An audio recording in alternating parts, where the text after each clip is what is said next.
Hello friends, ଜୟ ଜଗନ୍ନାଥ। ଶୁଭ ସକାଳ। ଆସନ୍ତୁ ଆଜି ସକାଳର ଆସିଥିବା କେତେଗୁଡ଼ିଏ ଗୁରୁତ୍ୱପୂର୍ଣ୍ଣ ଖବର ଉପରେ ନଜର ପକାଇ ନେବା। ଭିଡ଼ିଓଟି ଭଲ ଲାଗିଲେ ସବସ୍କ୍ରାଇବ୍ କରି ପାଖରେ ଥିବା ଅଲ୍ ବେଲ୍ ଆଇକନ୍କୁ ଦବାଇ ଦିଅନ୍ତୁ। ଏହିଭଳି ଗୁରୁତ୍ୱପୂର୍ଣ୍ଣ ଖବର ଆପଣଙ୍କ ପାଖକୁ ସର୍ବପ୍ରଥମେ ପହଞ୍ଚି ପାରିବ। ଉପର ମହାପାରଦ 16 ଜିଲ୍ଲାକୁ ହିଟ୍ ୱେଭ୍ ୱାର୍ଣ୍ଣିଂ। ମିଳିଥିବା ଖବର ଅନୁଯାୟୀ ପୁଣି କଲବଲ କଲାଣି ତାତି। ଗତ କିଛି ଦିନର ଥଣ୍ଡା ପରେ ଏବେ ତାତି ବହୁତ ବୃଦ୍ଧି ପାଇଛି। 18 ତାରିଖ ଅର୍ଥାତ୍ ଆଜି ବେଳକୁ ଗ୍ରୀଷ୍ମ ପ୍ରବାହ ସମ୍ଭାଳ ହୋଇଯିବ। 45 ଡିଗ୍ରୀ ଛୁଇଁପାରେ ବୋଲି ଆଞ୍ଚଳିକ ପାଣିପାଗ କେନ୍ଦ୍ର ସୂଚନା ଦେଇଛି। ତାତିକୁ ନଜରରେ ରଖି 16 ଜିଲ୍ଲାକୁ ହିଟ୍ ୱେଭ୍ ୱାର୍ଣ୍ଣିଂ ଜାରି ହୋଇଛି। କେନ୍ଦ୍ରାପଡ଼ା, ଜଗତସିଂହପୁର, କଟକ, ଖୋର୍ଦ୍ଧା, ନୟାଗଡ଼, ବୌଦ୍ଧ, କେନ୍ଦୁଝର, ଭଦ୍ରକ, ବାଲେଶ୍ୱର, ଢେଙ୍କାନାଳ, ଯାଜପୁର, କନ୍ଧମାଳ, ମାଲକାନଗିରି, କୋରାପୁଟ, ଅନୁଗୁଳ ସତର୍କ ରହିବାକୁ ପାଣିପାଗ ବିଭାଗ ଚେତାବନୀ ଦେଇଛି। ପାଣିପାଗ ବିଭାଗ ଅନୁଯାୟୀ ଗତକାଲି 8:30ଟା ବେଳେ ସର୍ବାଧିକ ତାପମାତ୍ରା 34.8 ଡିଗ୍ରୀ ରେକର୍ଡ କରାଯାଇଛି ଭବାନୀପାଟଣାରେ। ତେବେ ରାଜଧାନୀ ଭୁବନେଶ୍ୱରରେ 33 ଡିଗ୍ରୀ, ତାଳଚେରରେ 34 ଡିଗ୍ରୀ, ବାଲେଶ୍ୱରରେ 34 ଡିଗ୍ରୀ, ବାରିପଦାରେ 33 ଡିଗ୍ରୀ ରେକର୍ଡ ହୋଇଛି। ଆସନ୍ତୁ ଜାଣିନେବା ପରବର୍ତ୍ତୀ ଅପଡେଟ୍ ବିଷୟରେ। ପ୍ରଚଣ୍ଡ ଗ୍ରୀଷ୍ମ ପ୍ରବାହକୁ 3 ଦିନ ସ୍କୁଲ ଛୁଟି। ମିଳିଥିବା ଖବର ଅନୁଯାୟୀ ପ୍ରବଳ ଖରାକୁ ଦୃଷ୍ଟିରେ ରଖି 3 ଦିନ ଯାଏଁ ସ୍କୁଲ ଛୁଟି ଘୋଷଣା କରିଛନ୍ତି ରାଜ୍ୟ ସରକାର।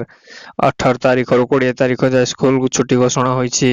3 ଦିନ ଯାଏଁ ରାଜ୍ୟର ସମସ୍ତ ସରକାରୀ, ବେସରକାରୀ ଓ ଅନୁଦାନ ପ୍ରାପ୍ତ ସ୍କୁଲ ବନ୍ଦ ରହିବ। ପ୍ରଚଣ୍ଡ ଗ୍ରୀଷ୍ମ ପ୍ରବାହ ତାପମାତ୍ରା ବୃଦ୍ଧିରେ ଦୃଷ୍ଟିରେ ରଖି ସ୍କୁଲକୁ ଛୁଟି ଘୋଷଣା କରିଛନ୍ତି ସରକାର। ପରବର୍ତ୍ତୀ ଅପଡେଟ୍ ବିଷୟରେ। ଦୁବାଇରେ ପ୍ରବଳ ଝଡ଼ ବର୍ଷା, ଭାରତର 28ଟି ବିମାନ ବାତିଲ। ମିଳିଥିବା ଖବର ଅନୁଯାୟୀ କେନ୍ଦ୍ର ଦୁବାଇରେ ପ୍ରବଳ ବର୍ଷା ଓ ଝଡ଼ କାରଣରୁ ସାଧାରଣ ଜୀବନଯାପନ ବାଧାପ୍ରାପ୍ତ ହୋଇଛି। ଗୋଟିଏ ଦିନରେ ଏପରି ବର୍ଷା ହୋଇଛି ଯେ ଚାରିଆଡ଼େ କେବଳ ପାଣି ହିଁ ପାଣି। ପରିସ୍ଥିତିକୁ ଦୃଷ୍ଟିରେ ରଖି ଭାରତର 28ଟି ବିମାନକୁ ବାତିଲ ହୋଇଛି। ଦୁବାଇ ଏୟାରପୋର୍ଟ ଉଡ଼ାଣ କରିବା ଥିବା ଏବଂ ଏଠାକୁ ଯାତ୍ରା କରିବାର ଥିବା 500ରୁ ଅଧିକ ବିମାନ ପଥ ପରିବର୍ତ୍ତନ କିମ୍ବା ବାତିଲ ହୋଇଛି। ସେଥିମଧ୍ୟରୁ ଭାରତ ଯାତ୍ରା କରୁଥିବା ଏବଂ ଭାରତରୁ ଉଡ଼ାଣ ଭରୁଥିବା ମୋଟ 28ଟି ବିମାନ ରହିଛି, ଯାହା ସମ୍ପୂର୍ଣ୍ଣ ରୂପେ ବାତିଲ ହୋଇଛି।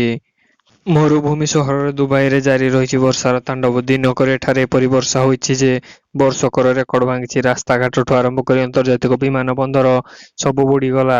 ଅଦିନିଆ ବର୍ଷା ଯୋଗୁଁ ସହରର ମୁଖ୍ୟ ରାସ୍ତାଘାଟ ପାଣି ଲହରୀ ମାରିଲା। ଓମାନରେ ସୃଷ୍ଟି ହେଉଥିବା ଝଡ଼ ଯୋଗୁଁ ଏପରି ହୋଇଥିବା ଜଣାପଡ଼ିଛି ମଧ୍ୟ। ୟୁନାଇଟେଡ୍ ଆରବ ଏମିରେଟ୍ ଏପରି ସାଂଘାତିକ ସ୍ଥିତି ପଛରେ କୃତ୍ରିମ ବର୍ଷାର ଆଂଶିକ ଅବଦାନ ରହିଥିବା ବିଶେଷଜ୍ଞ ସୂଚନା ଦେଇଛନ୍ତି। ଆସନ୍ତୁ ଜାଣିନେବା ପରବର୍ତ୍ତୀ ଅପଡେଟ୍ ବିଷୟରେ। ଏଣିକି ବିଦ୍ୟାଳୟରେ ପିଲାଙ୍କ ଆଡମିସନ ପାଇଁ ଆଧାର କାର୍ଡ ବାଧ୍ୟତାମୂଳକ। ମିଳିଥିବା ଖବର ଅନୁଯାୟୀ ସରକାରୀ ବା ପ୍ରାଇଭେଟ୍ ବିଦ୍ୟାଳୟରେ ପଢୁଥିବା ପ୍ରଥମରୁ ଦ୍ୱାଦଶ ଶ୍ରେଣୀ ପର୍ଯ୍ୟନ୍ତ ପିଲାଙ୍କ ପାଇଁ ଆଧାର କାର୍ଡ ବାଧ୍ୟତାମୂଳକ। ସ୍କୁଲରେ ନାମାଙ୍କନ ପାଇଁ ପିଲାଙ୍କ ଆଧାର କାର୍ଡ ତିଆରି କରିବା ଆବଶ୍ୟକ। 1 ମାସରେ ବିହାର ଜିଲ୍ଲାରେ 16,134 ପିଲା ଆଧାର କାର୍ଡ ତିଆରି କରିଛନ୍ତି।